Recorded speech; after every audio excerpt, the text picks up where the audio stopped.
जिसको सबको हमको नोट करना चाहिए उसको, वो ये है कि आदमी की जो 3 बेसिक नीड्स है ना, इसको सजन जी ने व्याख्या की, उसके एग्जिस्टेंस की, उसकी सुरक्षा की, उसके रोटी कपड़ा मकान की, या उसकी मानसिकता में उसके सम्मान की, उसकी आज़ादी की, भाईचारे की, तीसरी उसका मतलब उसकी जो जो पीढ़ी दर पीढ़ी उसका जो चलते रहना, ये 3 बुनियादी जो धारणाएं हैं जो बायोलॉजिकल आवश्यकता, हाँ जो बायोलॉजिकल मतलब जो जरूरतें हैं, ये कभी भी और किसी भी समाज में ये एजेंडे का आधार नहीं। इस पे आधार पे इन 3 बातों जो 3 चीजें जो गिनाई है, इसमें आप इसको थोड़ा दोबारा देख लेना। इन 3 चीजों पे कभी भी कोई राज स्थापित नहीं हुआ, कोई समाज स्थापित नहीं। इसमें यह कहा गया है कि हर सामाजिक जो संरचना रही, उसका जो भी पीढ़ रहा शुरू से लेके अब कारपोरेट तक, वो किसी एजेंडे के द्वारा ऑर्गेनाइज होता रहा। वो एजेंडा ही वो उसकी 3 जो मूलभूत आवश्यकताएं थी उनको पूरा करता रहा। और आज भी इसमें इसी बात पे जोर दिया गया है कि आज जो आदमी की 3 मूलभूत आवश्यकताएं हैं, उनको आधार बना के आप कोई समाज नया बना लो, नहीं बनना।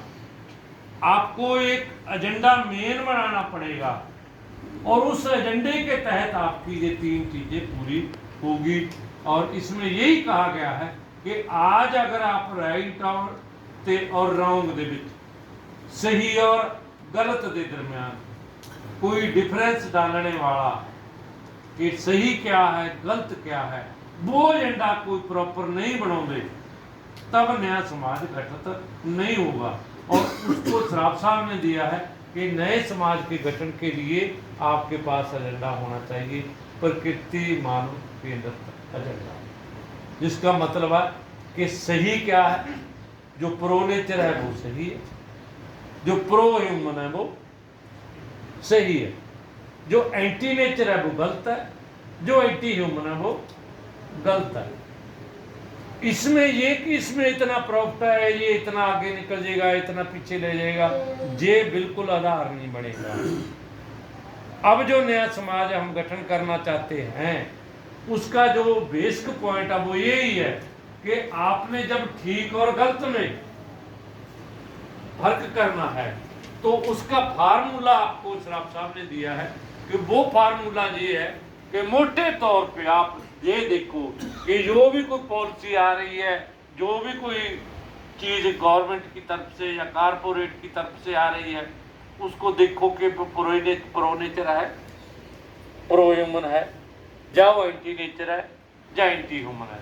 हमने प्रो नेचर प्रो ह्यूमन के फेवर में खड़ना है और एंटी नेचर और एंटी ह्यूमन के खिलाफ खड़ना है।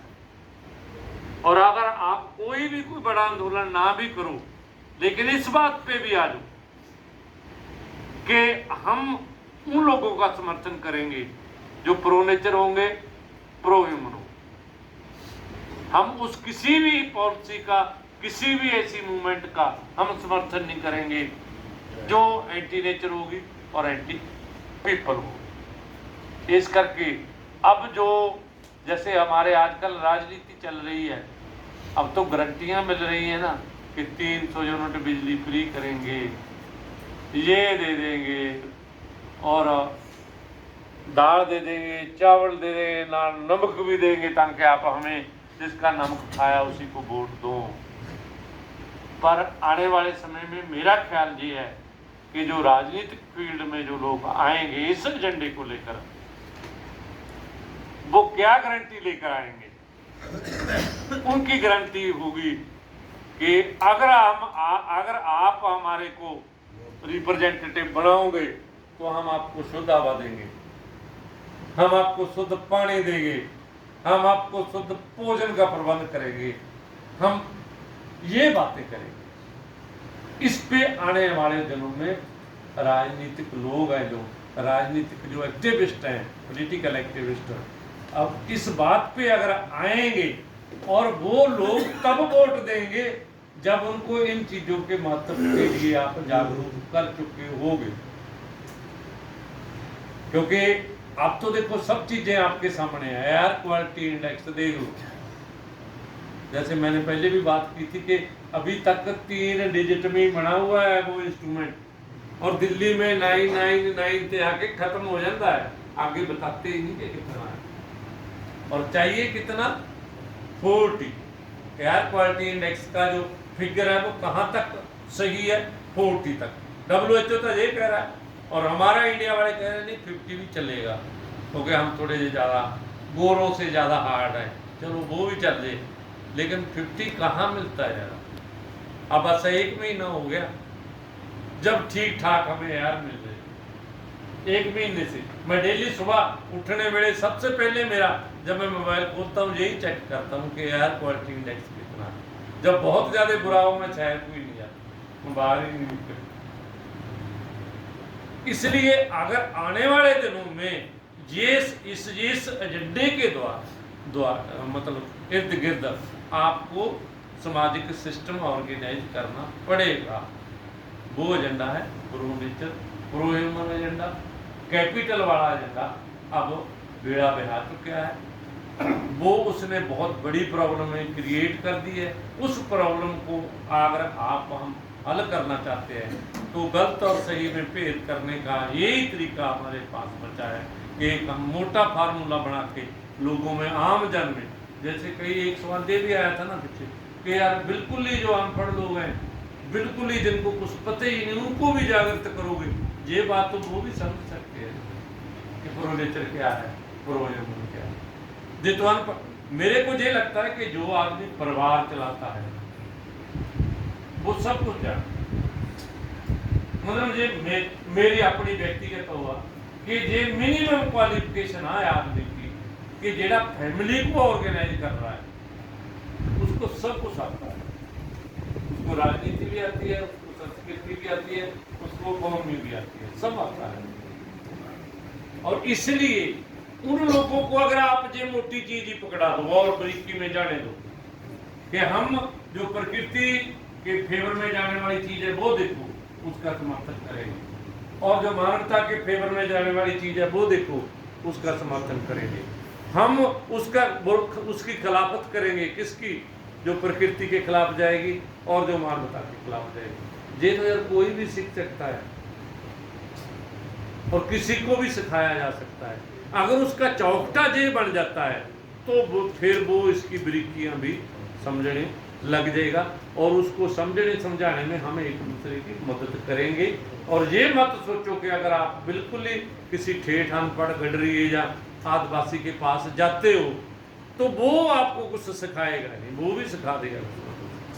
बुद्धिजीवियों को बिल्कुल, कई बार बिल्कुल मेरे वर्गा अनपढ़ आदमी भी, खेती करने वाला आदमी भी बड़े से बड़े बुद्धिजीवी को कोई ना कोई बात सिखा देता है जेड़ा वो पहले जानता नहीं होता। इसलिए मेरे को ये लग रहा है कि इस डॉक्यूमेंट का जो क्रक्स है वो ये है कि आदमी की चाहे ये 3 मेन मतलब जरूरतें हैं, ये कभी भी किसी समाज को ऑर्गेनाइज करने का आधार नहीं बनी। हमेशा ही समाज को ऑर्गेनाइज करने का आधार एक एजेंडा बना, जेड़ा जिस एजेंडे के तहत उसकी ये 3 मूलभूत आवश्यकताएं हैं जो वो पूरी होती रही है।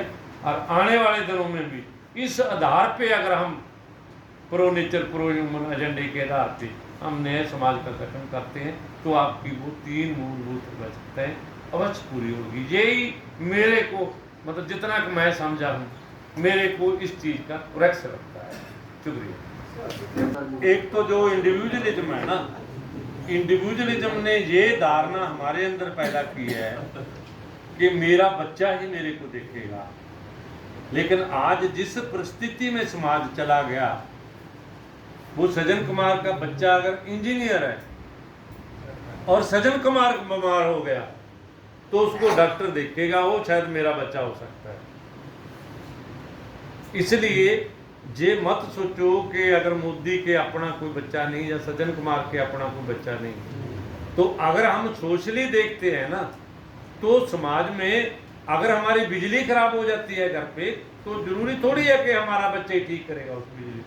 वो समाज ने एक सेटअप बना रखा है कि अगर आपकी बिजली खराब होगी वो अलग देखने आएगा, अगर आप पानी का नल खराब हो गया उसको अलग बच्चा देखने आएगा, अगर हम बीमार हो गए तो अलग बच्चा देखने आएगा, अगर मकान बनाने की जरूरत है तो अलग बच्चा देखने आएगा। इस करके वो सारा समाज और सारे समाज के बच्चे, जब हम उस समाज के मेंबर हैं जी, पर्सनलाइज मत करो इसको, वो सारे अपने ही हैं। मैं तो समझ जाऊंगा, मोदी समझेगा नहीं, वो सब समझ लेंगे जब आप समझ। उनके राजनीतिक प्रत्येक देश में आम आदमी की आप ये सवाल जवाब आदमी में सत्य क्या है? सुनो। सवाल जवाब बाद में लियो, व्याख्या में मैं समझता हूँ। मैं हाँ